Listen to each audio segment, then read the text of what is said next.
coming up on the Lead Ministry Podcast. There's a lot of competing voices in your life. But what serving does to you, it connects you to the church in such a way that you put yourself in an environment where it's conducive for spiritual growth. Now your host, Josh Denhart. Hey, everybody. Welcome back to another episode of the Lead Ministry Podcast. Guess what? It is the month of September. We are kicking off a brand new ministry year. And if you didn't catch last week's episode, I really encourage you to do that because we have this brand new, unique focus where we're taking a core ministry content topic. In this case, it's the retention of volunteers. And we're doing everything in the month of September all about volunteer retention. So I'm super excited about that. My name is Josh Denhart. We're grateful that you're here. This is the Lead Ministry Podcast. And listen, what we do, we create ridiculously practical resources to help ministry become easier for you. Ridiculously practical resources. We're grateful though. We're grateful that you're here. We're grateful that you're a part of this journey with us. Listen, I don't want you to experience ministry burnout. I don't want your spouse to resent the church and the calling that you have. And so that's why we kind of do what we do. But we're here with Mr. Bill Van Kirk. Good to see you, buddy. Yeah, good to see you too. Yeah, today's going to be fun. We're talking about volunteer retention. Pretty key thing. Would you agree? Yeah, it's huge. You have to have a strategy around this area of ministry. You have to. Yeah, that's right. On our last podcast, as we were explaining this new kind of like content push that we're doing, and I'm very excited about it. You said that this is the foundation or cornerstone of ministry, volunteer retention. Oh yeah, absolutely. Because if you're always losing volunteers, you are going to be feeling like you're just treading water all the time, about to drown. About to drown. And it's exhausting. And like we should look up on the internet, like how long can somebody actually, a normal person, not somebody who's training to tread water, but how long can a normal person tread water? And I don't want to do that. I want floaties. No. Right. And the back float will only save you so long. That's right. Yeah, the back float. That's exactly right. Well, here we are, the Lead Ministry Podcast. Our monthly focus is retain. We're talking about retention, how you can keep the good ones that God has already provided. Well, we're grateful that you're here. If you've been with us for any length of time, we try to have 3 big buckets. Now, Bill, we do this. It's called mental scaffolding. In other words, scaffolding is like on a 80-foot wall, you build these little rungs where it's like, okay, here's this far and here's this far, and then you can scale the wall and make sense of it. So in the same way, rather than a huge, long 30-minute conversation, we have 3 big buckets. And so the first one is we're going to define it. What is retention? The next one, we're going to develop it, take it a little bit deeper, and then provide some practical strategies. Well, here we go. What is a working definition for retain? To retain? Well, retain, to keep possession of. Here's another one. To continue to hold or have within your possession. Here's another one. To continue to use. So as it relates to volunteers, we want to continue and keep possession of them on our teams. We want to continue to hold and have them as part of our key group, that they're close to our hearts and they're helping us pull this off. And we want to continue to utilize them in the ministry. This is retain. Am I right? Absolutely. So we want to keep retention. Now, I think that antonyms or the opposite often is helpful for us to understand. So what's the opposite of retain? Disregard. Oh boy. No, I don't want to disregard volunteers. Forget. No. Fire them. Waste. Let go. I don't want to let go of volunteers. Neglect. Bad word. Ignore. Abandon. Lose. Release. I don't want to release volunteers. I don't want them to feel, I want to keep them within the fold, Bill. Yeah, this is actually super helpful, the antonyms for this. The one that really, really got me when you read it was waste. Oh man, I do not want to waste what God has given the body of Christ in its volunteers. I never want to waste that. Couldn't agree more. That is a painful one, right? And think about this. Think about this, Bill. You got somebody who's super excited. They've got gifts. They've got abilities. They've worked in the workforce for a while, and they kind of have an angle on life. And they learned this from over here. They learned that from over there. And they're like, man, I'm ready. I'm ready to apply this. And then you literally squander them. And this really great bottle we've bottled up. Right? Their gifts, their abilities, their passions, they're fired up, they're ready to go. They said yes, they cleared their schedule. And then you walk outside and you dump that glass of water just onto the dirt, and it just gets absorbed into the soil and the sand. So sad. Yeah, it is one thing for a volunteer to maybe make a mistake and to let you down. It is even more painful when you are not stewarding your volunteers well and in a way that they want to stay and want to be part of your ministry. And it's actually quite disrespectful to God, to be honest with you. Yeah. And I have absolutely. watched leaders that I was on a church staff with where I was like, are you kidding me?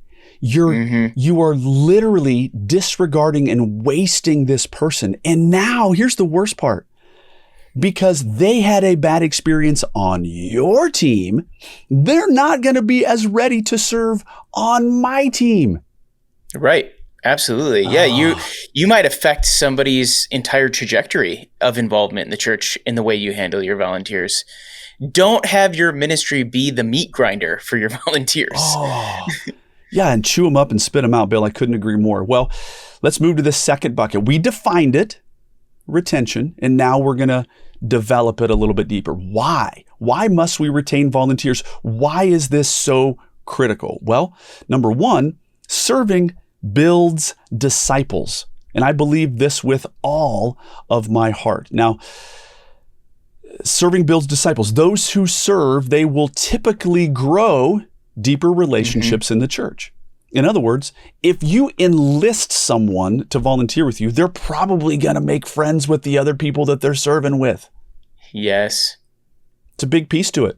Another one, they're going to grow deeper in their knowledge of the Bible. In certain cases, especially if they're a small group leader or they're leading a house group at your church of adults, or maybe they are an upfront large group teacher for adults or for kids, or maybe they are a youth stand-in Bible teacher, right? And you give them the mic, they're going to grow in their Bible knowledge. I don't know about you, but that sounds like a great idea for people to have deeper relationships with others in the church and for people to grow in their knowledge of God. Not to mention, they're going to have a deeper dependence because guess what? We may be pushing them outside of their comfort zone, and they're going to therefore either run to God or run to us, and then we're going to point him to God. Am I right? That is so true. Yeah, I actually just preached. This is one of the points of my sermon was this a couple weeks ago was this idea. I said that serving your church is like a spiritual life hack for discipleship. Ooh. And I love this. Keep going. Yeah. Well, I just told them, I was like, a lot of people, a lot of believers get stuck and stagnant in their faith. It's just the culture we live in. It's hard. There's a lot of competing voices in your life. But what serving does to you, it connects you to the church in such a way that you put yourself in an environment where it's conducive for spiritual growth. And so all those things that you just mentioned, the relationships, the Bible knowledge, all of it in there is all the things you need. It's all the ingredients that you need to grow as a disciple of Jesus. So as leaders of the church, really, you are discipling your people by having these things in place and treating your volunteers the way they need to be treated. Couldn't agree more. And you know what? This is so funny. I love that you called it a spiritual life hack because there's all these fun hacks out there, right? So my parents, for whatever it's worth, they bought a infrared sauna a number of years ago. Well, they moved out of their house into a smaller house and they gave us their sauna. Well, guess what? Yeah. If you sit in the sauna, it's like a health hack. Yeah. Okay. Okay, so I don't have one of these, but my sister-in-law does. It's red light therapy. Okay, you can actually hack and you can whatever. Or somebody who has this special way of lifting weights with this unique diet, you can actually fast track and expedite how in shape you get. And what you're saying, and I completely agree with, is if you serve, you're going to grow. It is a fast track toward growth. Absolutely. And to think not only that, but it's one of the best ways to get unstuck in your faith. If you are stuck and stagnant and you haven't been growing and you're not serving, start serving, and then you will start to grow. And if you think about that from the leadership standpoint, man, what responsibility we have then to make sure that environment is the right environment for people to grow. Exactly. And so now here's the interesting thing. Everybody out there who's listening to this podcast, they're like, yeah, I pretty much dedicated my life to this. Got it. No. We get it that you get it, but we want to get you fired up so that you can get people to participate. And part of the hook to get them to participate is, hey, do you want deeper relationships with people in the church? They're like, yeah. You want to grow your knowledge of the Bible? Yes. Do you want deeper dependence on God? Yes. Sign up right here because this is a fast track. Yeah. And so whoever the leader is out there who's listening to this is it's a recruiting hack in a sense for you. But really people who serve, they're going to grow as disciples and they're going to be far more adhered to your church. Well, here's another one. Why is retention so important? Well, it expands ministry reach. Hear me out. The church will never be able to hire to meet all of the needs. Bill, when I worked at the church that I worked at for over a decade, here's the interesting thing. I was a numbers guy, right? And so we did the math, and in a given month, it took 98.6% volunteers and 1.4% staff people to pull off what we did at Valley Church month in and month out. Wow. Yeah. I love that you ran the numbers on that. That's brilliant. Yeah. And so all of a sudden it was this micro staff team who was seeking to enlist an absolute army in order to pull off what needed to be pulled off every single week. So get this, that. And the church will never be able to hire all those people, right? Right. And that's, what's so cool about that is it's not, the whole thing is that's actually by design, right? Absolutely. Like God wanted the church to be this way, and he wanted people to be able to use this. Why he gives us the spiritual gifts, right? That's right. So we can build up the body of Christ. And so since we're never going to be able to hire to meet all of the needs, therefore the growth and development and the retention of the volunteers that God has already given you, that's the only answer. If you are a chew up, spit out, spit him out the backside, find me another person that I can chew up and spit out and spit him out to the backside. If that's your ministry, you're doomed. As you said it earlier, you can't be the meat grinder. What you need to be is the safe place for volunteers. So it does expand ministry reach. You could, staff person or key volunteer, or whoever you are listening to this podcast, you cannot do it alone. And if you haven't realized that yet, realize it now. And so therefore, since you can't do it alone, wouldn't it be great to have people alongside of you for years? That's the whole point of this month of ministry focus through the Lead Ministry resources. Keep the good people. All right, here's the next one. This fulfills our calling. Retention fulfills our calling. It says this, that the role of Ephesians 4, I'm summarizing, it says the role of a pastor is to build up the body to do the work of the ministry. The role of a pastor is not to do the work of the ministry. My job isn't to do the work. My job is to build people so that they can do the work. But guess what, Bill? If you have a transient volunteer population and it's always this constant turnover, you're not fulfilling on what you're supposed to do. Yeah, that's so true.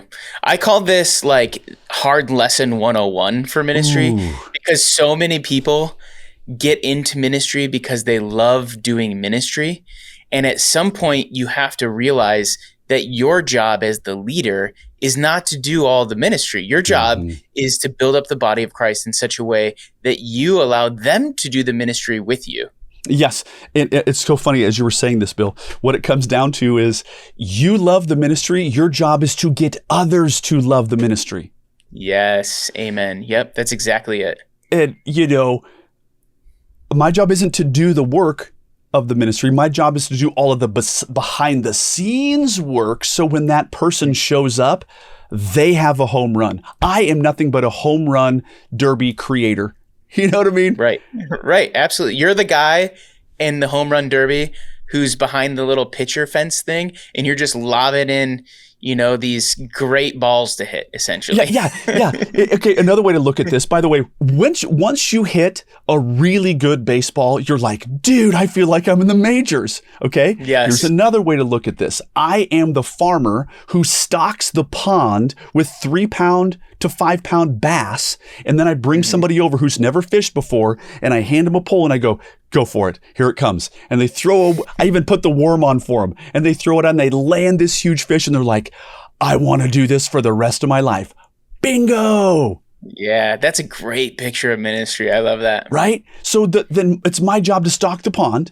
It's my job to I want to do all of the hard work so that they can land that fish and get addicted to how fun this is.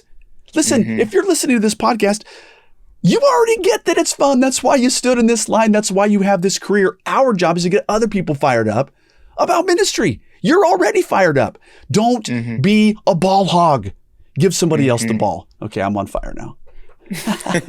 Well, one of the practical ways, and this is going to be a resource that you can get from us for free. It's called How to Use the Love Languages, the 5 love languages to retain volunteers. Now, Bill, this crazy guy, what's his name? Gary Chapman? I mean, what a profound, foundational piece of literature. It's like a seminal piece of work that has truly shaped a lot of the world culture about how we are as humans.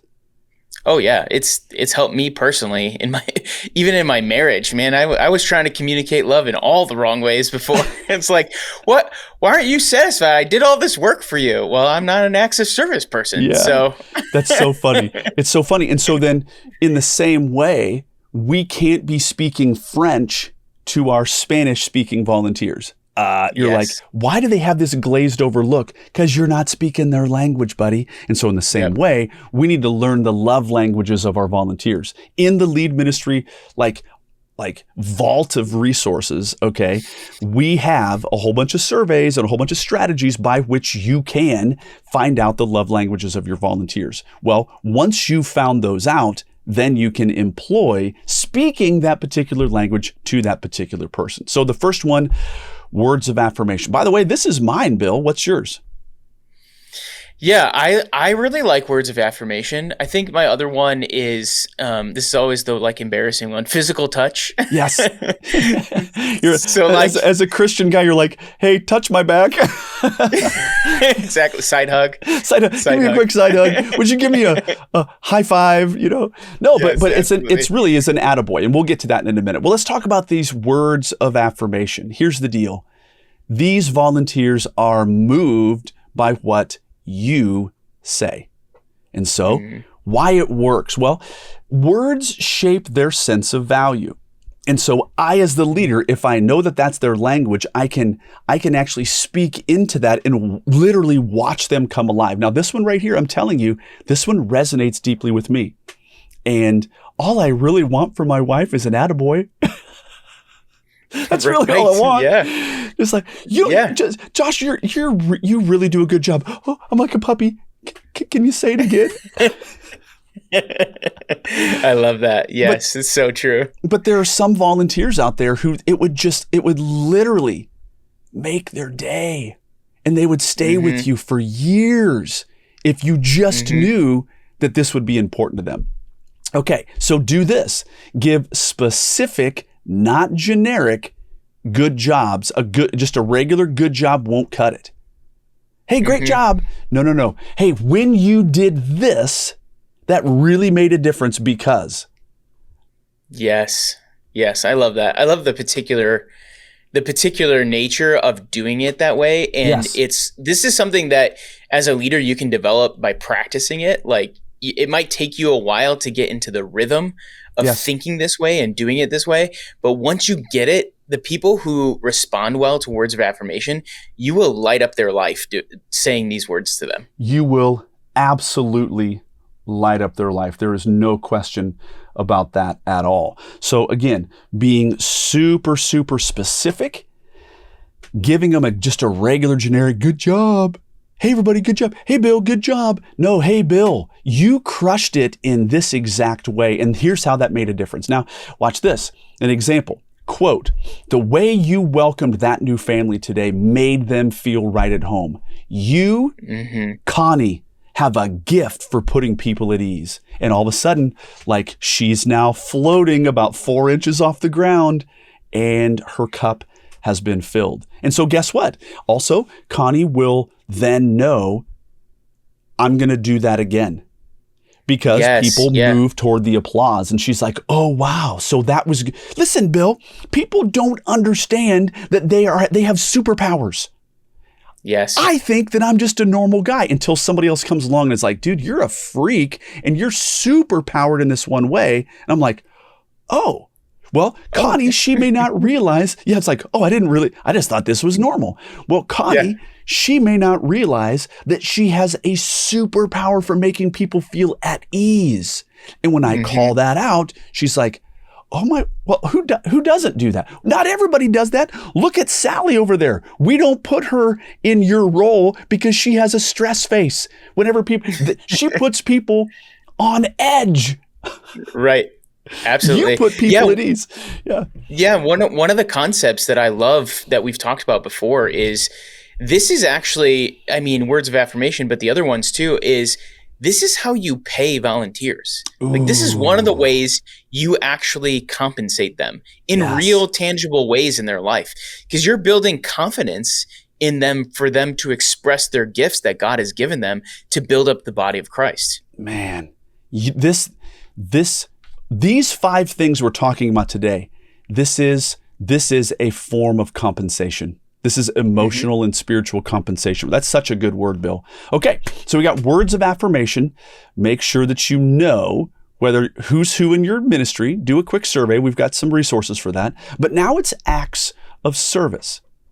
All right, for these people, actions speak louder than words. This is an important one. Why it works. They feel loved when you share the load. I love this one. Do this. Jump in during their busiest moments. Help them set up before they arrive or stay to clean afterward. Now, I cannot begin to tell you how insane it has been. Like one of my number one ministry principles years ago that I taught people and taught my team is I said, if it's your event, be at your event. And it's like, well, who in the world? Oh, trust me, friend, plenty of people. Right. Absolutely. The reason that became one of my top ones, Bill, is because I had a leader who had recruited me and he wasn't present. And I was pulling this whole thing off and I was like, bro, this is your job. I get it that you've entrusted this to me, but it means so much if you were just here. Right. Absolutely. That's huge. And here's the other thing of that is this one in particular, when you jump in and you actually serve alongside of somebody, the amount of buy-in that person has now for you as a leader is going to grow exponentially. That's exactly right. This could be as simple as on a busy Sunday, you come over and you exchange the check-in sticker printer machine and they're like, oh my word, thank you so much. That's a small act of service. Okay. Putting away chairs with them. Okay. Without a word, starting to stack the chairs after the event so that they can leave on time, as opposed to, even though I'm super gifted at talking to people, rather than just talking to people, I could actually do a little bit of the worky work too. Am I right?